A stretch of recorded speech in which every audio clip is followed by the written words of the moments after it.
Hello everyone and welcome to So You Want to Start a Business.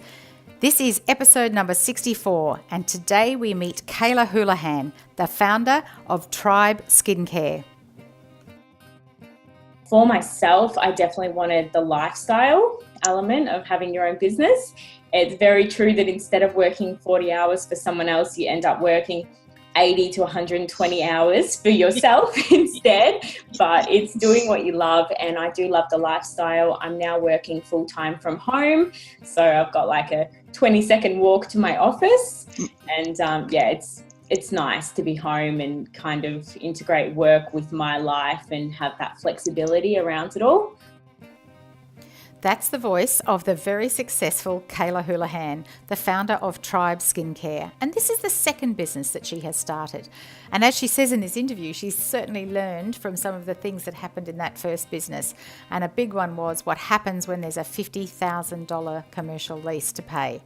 In today's episode, we hear where the inspiration for Tribe Skincare started. We hear what happened the day of the launch of the skincare range when they found out the name they originally wanted to use was already trademarked by another business. We hear how Kayla has grown this business from scratch in less than 12 months. And in fact, this episode is timed for a release for their first birthday. So happy birthday to Tribe Skincare. As always, this episode is brought to you by my book with the same name as the podcast, So You Want to Start a Business. There's no advertising here. Head over to Amazon or wherever you buy your books online. You can head to my website if you're here in Australia, healthynumbers.com.au, and I'll post it immediately. Want to read an excerpt? Head over to startupsteps.com, thestartupsteps.com. Well, enough from me. It's over to Kayla. Are you ready? Let's go. Let's take the next step to help you make your business dream a reality. Hello, good morning. And here we are with Kayla Houlihan. Good morning, Kayla. Good morning. Thank you so much for having me. Thank you so much for making time on this gorgeous winter morning. Now, Kayla, tell us, what's your business? What business are you in? So I'm in the business of skincare for sensitive skin. That's how we sum up everything that we do. And it's a product-based e-commerce business. And we're selling mainly direct to customer. We do also sell business to business with the wholesale aspect of the business, but mainly selling online. So we do definitely consider ourselves an e-commerce business. Terrific. And very much dependent, being a skincare business, we're very dependent on our repeat customers and repeat clientele. So getting all the repeat customers and getting new customers as well. We'll come to how you do that in a moment. So tell me, and I know it's not very long ago, but when did you start your business? Yep, so it was 11 months ago now. Amazing. 4 weeks until our first birthday, which is very exciting. We're having a bit of an online party and taking the party into the homes of customers as well. So that's all very exciting. Oh, that'll be exciting. Yeah. And so before that, I was actually in business for 3 years. I had a skin clinic in Geelong, and then there was about 6 months crossover between the skin clinic and starting up Tribe Skincare. And then now we've closed down the skin clinic and I'm purely full-time with Tribe Skincare now. Oh, isn't that fantastic? So tell me about this business. So if you've been in business before, like you knew what to expect from a business, but what did you want from this business from day one? I think I kind of made all my mistakes with the first business and definitely got on track with exactly what I was wanting to get out of the business. So it was a lot clearer from the start. I guess what I wanted for the brand was for the skincare to become the go-to skincare for Aussie women with sensitive skin, and it's really filling that gap in the market. And for myself, I definitely wanted the lifestyle element of having your own business. It's very true that instead of working 40 hours for someone else, you end up working 80 to 120 hours for yourself instead, but it's doing what you love. And I do love the lifestyle. I'm now working full time from home. So I've got like a 20-second walk to my office and it's nice to be home and kind of integrate work with my life and have that flexibility around it all. Yeah, that sounds really lovely. And we're talking to each other from our home offices, and we've got a little glimpse of your home office behind you there with products and packaging, and it's pretty exciting, isn't it, to have your business around you? It's Yeah. pretty fabulous, isn't it? Definitely. It's all kind of spilling out of the room now because it's the office and warehouse in one, and now it's going into the shed, and I just kind of keep outgrowing my spaces. But I guess that's a very good problem to have. It's a very good problem to have right now. So with this business, when did it feel real? So you'd been in business before, and so you knew what being in business was, but when did this business actually feel, okay, this is a business? I think for the first 6 months when I had the two businesses, it really felt like the skin clinic was the real business, because that was sort of my full-time job, and Tribe was very much a side gig that I was trying to fit around the hours and fit around the clients. And I used to always say this thing to my boyfriend, that I felt like I was on the cusp of greatness. And then as soon as I went full-time with Tribe, which was just a couple of months ago, now it definitely feels like a real business. All day I'm surrounded by everything Tribe and working on Tribe from the minute I wake up to the minute I go to bed. And now it definitely feels like a real business. And I think that that's showing a lot more through our advertising and everything, that we've got a lot more trust now. Yeah, that's so good, isn't it? That's when you get that feeling and you just keep going with that. Yes. Yeah. So this is a very specific product, and you know, you had a skincare physical service business, and then you've developed a physical product. So how did you know that people wanted this? How did you know there was a gap? You said you fill a gap. How did you know there was a gap? Where did this come from? Yeah, it was definitely from feedback from customers at the skin clinic, and also having a skin clinic, we were kind of in contact with a lot of owners of other skin clinics, and they were seeing this same gap. So customers were coming in, and we were sort of all taught to sell this really active anti-aging skincare, all medical grade cosmeceuticals that change people's skin and will help reduce wrinkles. But then people were finding their skin was always feeling really red and sensitive. People were getting eczema flare-ups, and instead of benefiting their skin, it was almost taking their skin backwards and getting it in health than when they started. And that's not for everyone. Like, a lot of people's skin can handle active ingredients, but there's a lot of people with sensitive skin as well. And they didn't really feel that there was anything that worked. So they were always saying, nothing works and I react to everything. And so I thought, we need to create a skincare brand that's purely anti-inflammatories. So aloe vera, zinc, all the good things that your skin needs. And it's all about rebuilding their skin. So yeah, I could definitely see from having the skin clinic that there was this market, and we couldn't find any brand to get into the skin clinic to sell that was purely for sensitive skin. Wow. So created it instead. Wow, that's fantastic. It's interesting because as a consumer of, well, not very many skin products, but my perception is that there's a numerous people, I see ads for things that say for sensitive skin.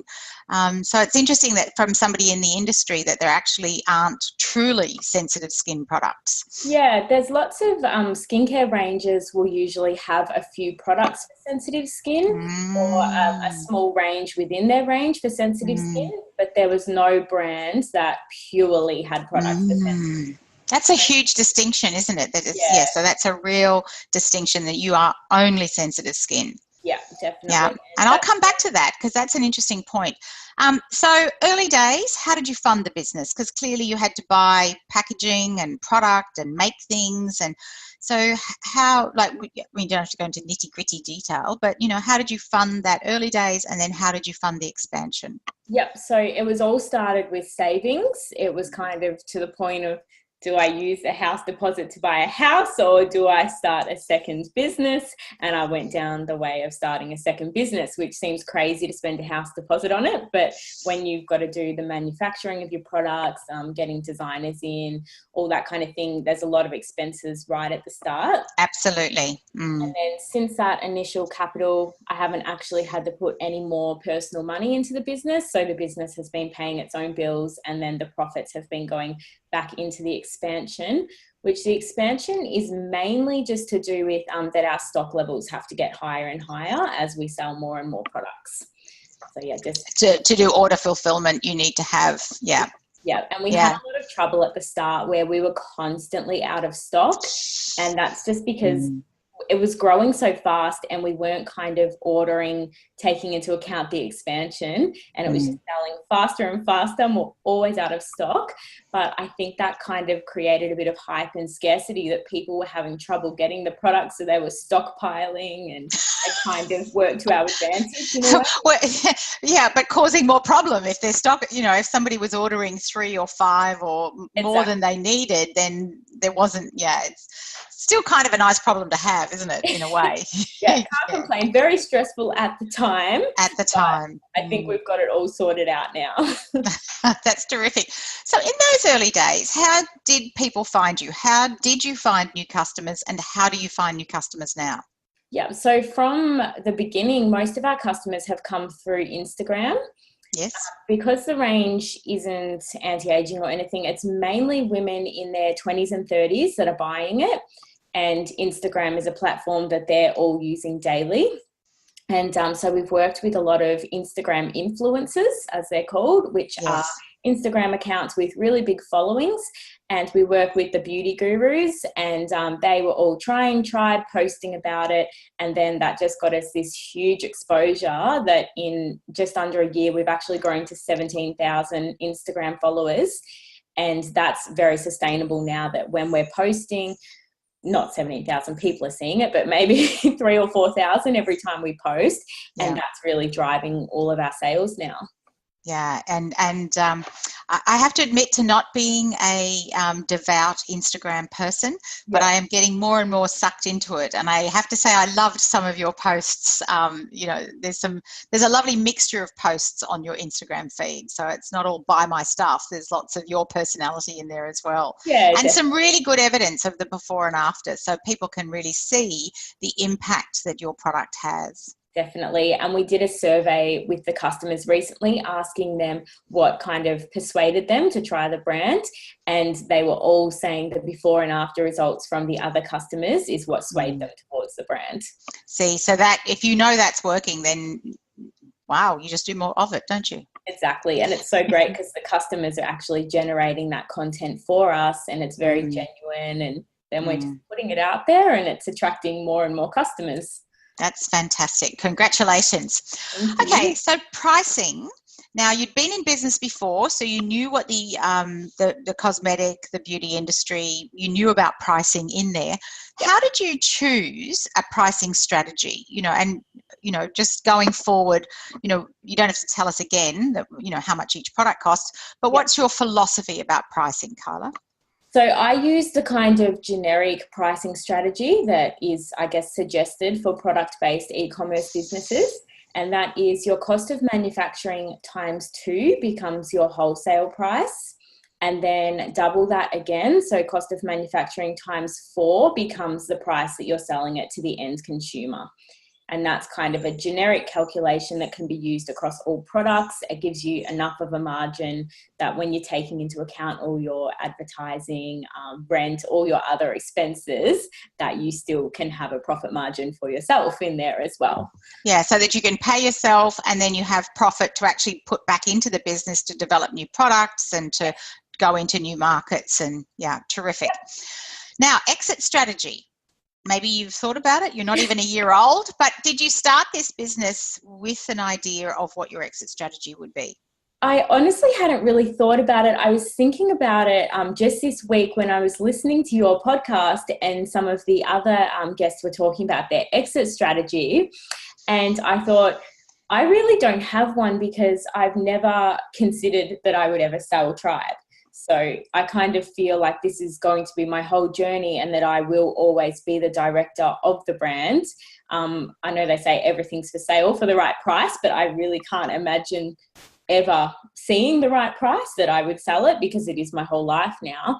But in saying that, I have been going through and automizing a lot of the processes.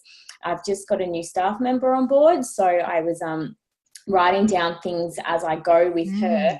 It's not so much an exit strategy, but it just means I can step away from the business a little bit in the future if I do need to employ people to manage it, or get more employees on board to free up my time, I've got a bit of a strategy of how I can step away. But I think I will always be the director. I think it sounds like you will. Yeah. So can I just ask you, and this is a question without notice, so see how you go. When you were writing down those procedures or how you do things, what was one of the things that you discovered in trying to communicate how to do something to someone else? I think keeping things as simple as possible is the best way to do it. When I'm training someone else, I have to think they have to do it 60% of how I would do it myself, because I do everything in my own business to absolute perfection because I know what needs to be done and I have that care for the brand. But if someone else is doing something for me, I can't expect they're ever going to do it quite as well. Not saying they're incapable, but just because they may not have the time or dedication. So I'm kind of mapping out the steps, but in a much more simple way than what I would do it myself.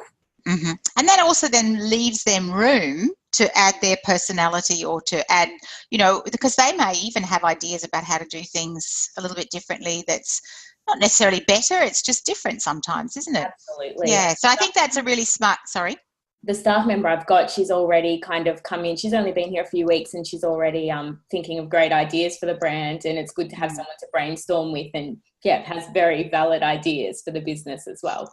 That's really terrific to have found someone like that, isn't it? And I think to give them 60% really does allow them to have that creative scope as well. Terrific. Okay, let's have a little bit of reflection. What do you wish, and I know you said you learned your mistakes from the previous business, but is there anything that you wish you'd done differently at the beginning of this business? Yes, there's one thing that I didn't do and it caused me a lot of trouble down the track. So right at the start, I didn't trademark my brand. And we were originally called Lifesaver Skincare. And about sort of 2 months into the brand, so we'd already, paid the graphic designer to do all the labels. We had launched, we'd done everything under the name Lifesaver Skincare, and then we received a trademark infringement from a lawyer, and it said we had 24 hours to cease trading under that name. So that was a very chaotic time. We had to take the brand off the market and completely rebrand under the name Tribe Skincare. So for anyone that is starting a business, make sure you get a trademark. It doesn't matter if nobody else is using that word or that brand name, you just need to trademark to save yourself the trouble in the future. And it only costs between sort of $300 and $700 to trademark. So it's very worthwhile money that you can spend at the start. It's a lot cheaper than rebranding down the track. And did you just jump on the ASIC website and do that yourself with the branding? I ended up getting a trademark lawyer to do it for me. Something I wanted to outsource to make sure that I got correct. Particularly when you'd had the letter. Yes, exactly. And she had to help me with, all that side of it as well. I needed advice on that and then advice moving forward. So, had a trademark lawyer, but you can also do it yourself on the website. And I think it's such a good point you make that the cost of that was significantly less than having to rebrand. That the cost of having to have new logos and new website and everything. Exactly. So when you say Lifesaver, that was because Lifesaver belongs to the Lifesavers or Lifesaver the sweets? It was another big skincare brand they had just trademarked the word Lifesaver. They weren't actually using the word, but for me to fight that it was a non-use trademark would have been just as costly as doing a whole rebrand. And I have to say, given the way language is being used, maybe Tribe is going to work for you better anyway because of the way that word is now being used as a community, a tribe, a village. Like it's very colloquial now as a group of people who belong in the same demographic. Definitely. It's a very inclusive word. Yes. And I think it really does suit the brand a lot better. I think the rebrand was almost the best thing that happened to the brand, even though it was stressful and costly at the time. I cannot imagine. In hindsight, I'm glad it happened. Yeah, sometimes things happen for a reason, don't they? Definitely. Okay, so slightly different question. What do you wish you'd known from the start? I think when I was reflecting on this, I was reflecting more on the skin clinic that we had. We signed straight into a $50,000 a year lease, thinking that we were, going to be able to pay it. And then I wish I had have known how exhausted and how broke I was going to be. And that went on for 12 months at least. And people do say it that, your first 12 to 24 months of business, you're not going to make money. But it really, when you're stuck in that, it is so, so difficult to kind of not get yourself in a rut and look forward to the future. So, yeah, definitely wish I had have known about that, or wish I had have taken the advice of other people. And it really is about putting those procedures in place before you start the business. So in hindsight, I should have built up a client base before going and signing a $50,000 a year lease that I had to pay. So, yeah, just kind of evolving your business slowly rather than just going from 0 to 100 all at once and then getting yourself really thrown in the deep end. And Kayla, thank you for that. One of the very first webinars that I ever ran was around commercial leases and about the things to avoid and the things to, so if anybody's listening and they're in Australia, most of the points will actually apply to anybody else. There's a link on my website to the webinar about the commercial leases, because it talks about just how you can get caught in something that could last 3 to 5 years depending on how long you've signed up for. Yes. And the only money you're making is going straight to paying for that $50,000 lease. Absolutely. And it's a lot of money to cover. It's a lot of facial treatments. It's a lot of sale of skincare products when you actually try to calculate how much it costs. So, yeah, it's a huge learning, isn't it? Yeah, and we really were to the point we were paying our lease through the customers we had, but we had our mum and dad were paying both mine and my sister's rent. And, yeah, it was really, really full on. So pretty tough time for everybody. Thank goodness you had family to support you. Yes. Yeah. And not to put people off doing that, but just putting the kind of procedures in place and doing it slowly rather than taking that huge leap, because, yeah, commercial leases really are huge. And it takes, I think people just don't realise how many clients they have to see or how many items they have to sell in order to pay that every week. Yes, definitely. Terrific. Thank you so much for being so honest with that. That's a huge learning, and I appreciate for our listeners that you were so honest. So thank you. Now, you've mentioned your mum and dad and your sister, but who apart from yourself has been the greatest assistance to you and to your business? Now, you can name names or you can talk in philosophical way. Yeah, there's been a few. So my boyfriend's definitely one. He helps pack orders and stuff back in the early days. He's a professional writer, so he helped me with a lot of the copy, and when I was doing blog posts and all that, he was able to assist with all of that and basically just running the household while I was just busy all the time. So I had to do the washing, the cleaning, cooking, everything. So he was huge assistance, and of course emotional support as well. Influencers that I've worked with on Instagram, I do have to mention that they have been a huge help to growing the business, whether it's them posting for products or paid collaborations. I really feel that a lot of them kind of went above and beyond to give the brands the most exposure they could. That's really lovely. Yeah, that's really lovely. And then I think the other main one would just be, in general, other business owners. I find it really beneficial to talk to and connect with other business owners through Facebook groups and that kind of thing, and get different ideas, bounce ideas off each other and brainstorm. Lovely. So, yeah, so lots of different people that you get assistance, and you're open to having that assistance. I can tell by how you're talking, because, yeah, we do need it, don't we? Definitely. So where do you get good feedback from? Who gives you good feedback? The customers. All of our feedback comes straight from them, mainly through reviews on the website. We're constantly getting feedback. We're about to reformulate our SPF moisturizer because the feedback has been that it's too liquidy for what the customers want. So we're looking at using different thickeners to fix that problem for them.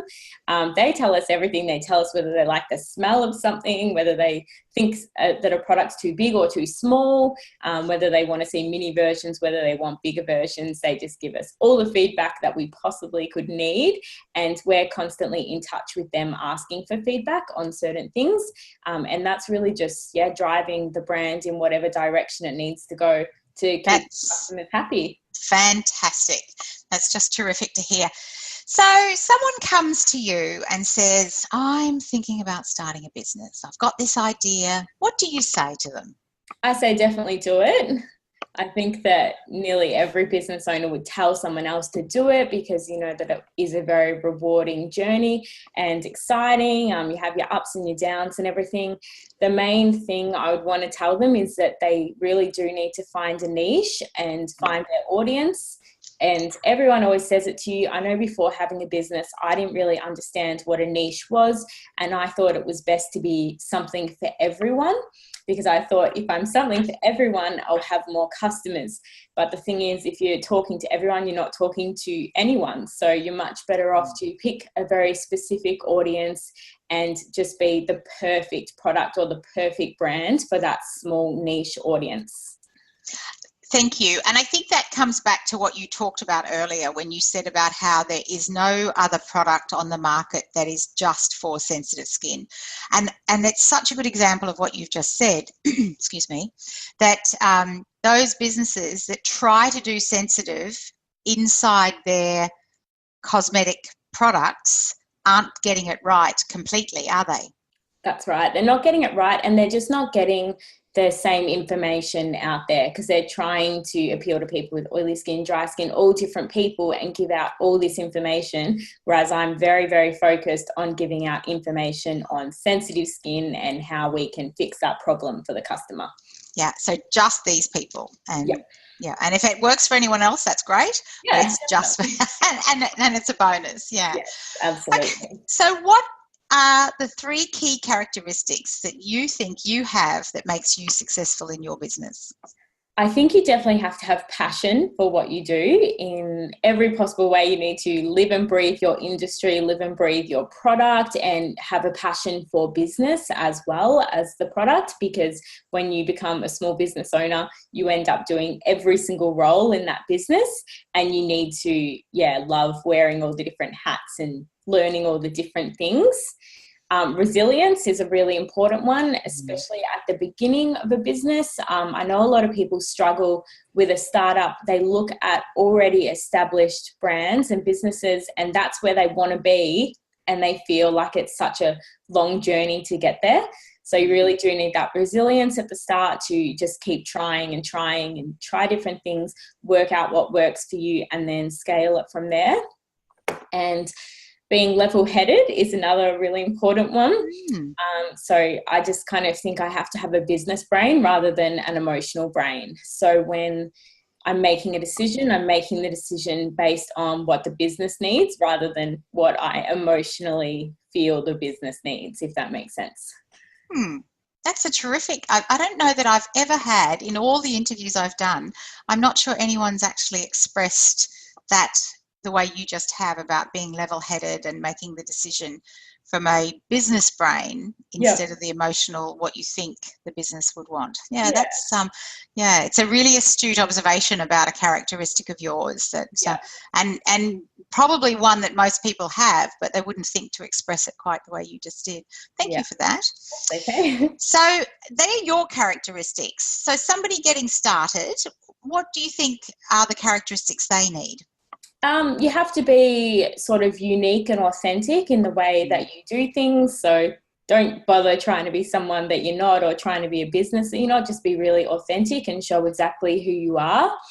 It's really important to connect with people and not always be kind of advertising to them and selling to them. You're so much better off to give back to those people, help them figure out what they need, and connecting with them through face-to-face or through social media, however you do it, but really getting to know your audience. You have to have very strong business values. So we're very clear that we're Australian-made, vegan, cruelty-free, and all natural, and we always will be. So every single product we bring out, the customers know that it will fall under those 4 categories, and we're very, very clear on what those business values are, and we stick to them like glue. And I always just think with a business, your business, someone once said this to me, but I really liked it, that your business is a bus and you're the bus driver, and then you're driving that bus and you get to choose who comes on and off the bus with you and who rides the bus with you. And That's nice. Yeah. Yeah, and it's yours, and that's Yes. that's lovely. Thank you so much today, and I know that there's been some tremendous value in your wisdom. Is there anything else, because our audience are people who are either thinking about starting a business, or they're in those early days, or maybe a year or two in. Is there anything we haven't covered that you'd like to add? We've definitely covered a lot of different topics, so that's good. Yeah. One important thing that I always say to other business owners is all the information that you want is out there. So there's not some secret to business that nobody's telling you. It's all on the internet. It's all on Google. It's on podcasts. However you go about getting that information, whatever you need to know, someone has covered it somewhere, and you can find that information for yourself. And there's no issue or problem in any business that hasn't been tackled by someone. Absolutely. Oh, look, thank you so much, Carla, for your time today, and all the very best. I can only just imagine that this business of yours is just going to get bigger and more dynamic and a broader audience. Do you ship overseas? Have you got overseas customers? Yeah, we've just opened up shipping to New Zealand and the US. So isn't that fantastic? Well, congratulations to you. I look forward to being part of your online party. I'm not quite sure what an online party is, but I shall look forward to that in 4 weeks' time. Yes. Thank you so much for having me. Thank you. Thanks for listening, and happy birthday to Tribe Skincare. What a totally inspiring story. And again, like other guests, Kayla talks about the importance of claiming a niche and totally focusing on the need of those customers and solving their problem for them. Kayla also has this terrific way of looking at the things that don't work out quite the way she wanted. That trademark matter, how it actually turned out to be beneficial in one way, and running out of stock, and how that can be actually to create scarcity. So things happen in business, and it's how we deal with it that matters the most. And I think there's some terrific examples here from Kayla. What was your key learning from this episode? What about the big decision to use her house deposit to start her business? Such a lot of information in this episode. As always, you can find the full transcript of all our podcast interviews over at my website, healthynumbers.com.au, with all the links and the show notes. And before you go, let me please ask you, do you crave the actionable steps to help you get started? What to do next? Are you looking for someone who truly gets what it's like to actually start a business? Someone who knows what to do and when to help you get your business off the ground? Head over to my website, healthynumbers.com.au, where you'll find the business checklist ready to download so you can avoid the common mistakes so many others make when starting a business. I use this checklist with my clients, and the feedback from them has been great, so I want to share that with you as well. What are you waiting for? Head over to the website, download the checklist, and start building that business of your dreams today. And as we always say, ideas without action, well, that's what they are. They're just ideas. What action are you inspired to take today? Till the next time, thanks so much for listening.